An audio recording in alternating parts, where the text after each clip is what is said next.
Avenue. What's interesting here is you see that these tracks lead to the rail yards and the piers, and they predate this loft building. So what you can see how the building kind of adapts to the site, where they built the loft, but then the ground floor is open to allow, it's like a sort of allow the Bush Terminal connecting railroad to move, and you can see the original track. These are the original warehouses at Bush Terminal. You'll notice that they're a lot shorter than the lofts. And for example, Unit B, it's been heavily altered.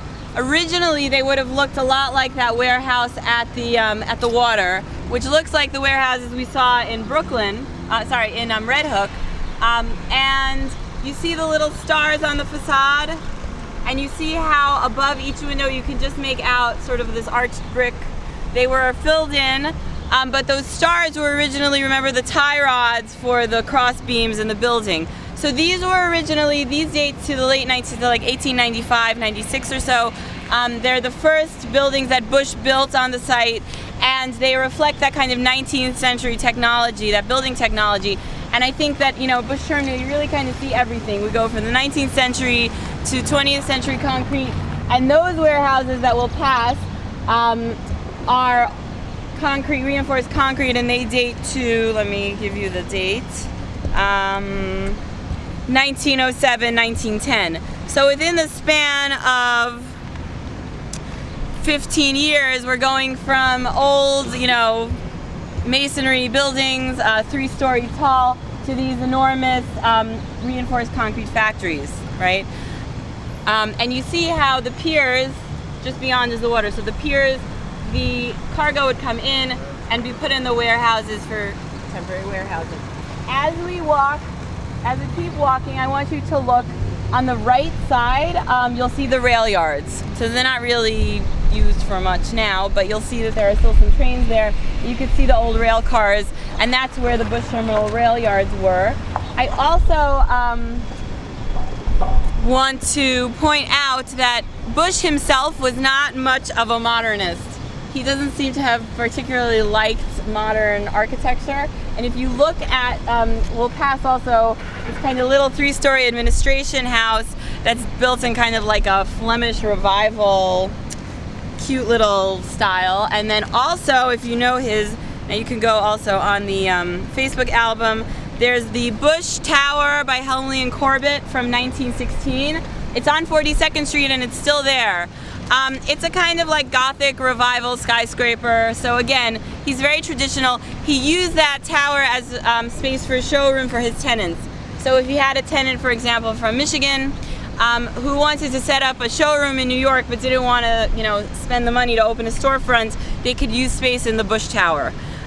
But you see that he wasn't much of a modernist. He really is doing this not to be innovative, but to save money, as opposed, we'll see, to Cass Gilbert, who is, you know, thinking more about the design of concrete. His wife was apparently a theosophist painter who painted these like abstract canvases, and there's like some quote from him about how he found the paintings very baffling, but, you know, like, he loved his wife, so he kind of said he liked them, but he really wasn't himself in the architectural avant-garde. So, and I think it's interesting to think about the city's relation to the water.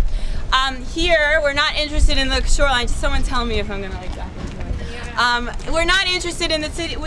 The industrialists don't care about our relationship to the water. But when we go to Brooklyn Bridge Park, we'll see that a lot of times parkland, and especially modern park design, there's an interest in connecting the city to the water. And I think we often forget that we live so close to the water, and that this whole complex thrived on its proximity to the water, but there's just this kind of wall that really blocks you off. The Brooklyn Army Terminal, or BAT, was commissioned by the federal government in March of 1918 to serve as a military depot and supply base. It became the largest military supply base in the United States through World War II, during which 56,000 military and civilian personnel were employed there. Over 3 million troops and 37 million tons of military supplies passed through the facility. A little fun fact, The most famous soldier to deploy from BAT was Elvis Presley in 1958. He greeted fans and took pictures before he was shipped off to Germany. The massive 5 million square foot complex was completed in September of 1919 and was built in only 17 months, which was an impressive feat even by today's standards, given the massive facility's size. Cass Gilbert, who designed the U.S. Custom House, the Broadway Chambers Building, the Woolworth Building, was the principal architect of the Brooklyn Army Terminal. Gilbert was best known for his Beaux Art and Gothic building styles, so BAT's modern utilitarian design was very different from his previous work and was highly innovative for its time. The facility was constructed of girderless, steel-reinforced concrete slabs and included 96 centrally controlled push-button elevators, the largest elevator installation of its time. So I just want to point out to you guys the girderless slabs. You see these columns over here that we're standing underneath. Look up, everyone. If you're standing under, come out a little bit so we can look at these columns. So these are called mushroom columns. I think you can see why. They look sort of like mushrooms. And they are those girderless, it's called flat slab, or the girderless slab, which means that all of the support for the floors are integrated with the ceiling. So you see how there are no beams coming down? And you see that where the column meets the ceiling, there's sort of a little flat slab that connects it to the ceiling. Yep. Can everyone see that? So this is important because it's just, it's a more efficient way of designing industrial spaces. If you think about industrial firms, they have like large machines, and you don't want to give them as much clearance as possible. So the flat slab system that Jenny just mentioned is actually a more modern way of building reinforced concrete structures. Okay, you can continue. Okay, come on over here. So back to where I was, it included 96 centrally controlled push-button elevators, the largest elevator installation of its time. The entire complex was interconnected with 3 bridges, as we saw out front. And we're going to take a look outside. And through the 3rd floor, linking the 2 main building structures, and featured a huge skylight enclosed atrium.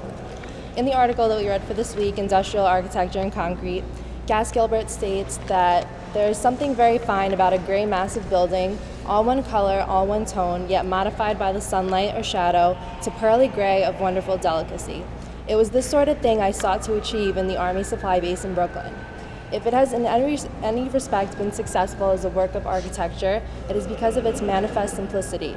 I have emphasized the importance of simplicity, of outline and surface, and have decried the use of extraneous ornament.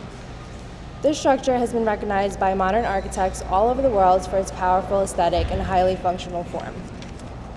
BAT remained active through the 1970s with both military and civilian tenants. New York City purchased BAT from the federal government in 1981, and with the intention of restoring the complex into a light manufacturing warehouse.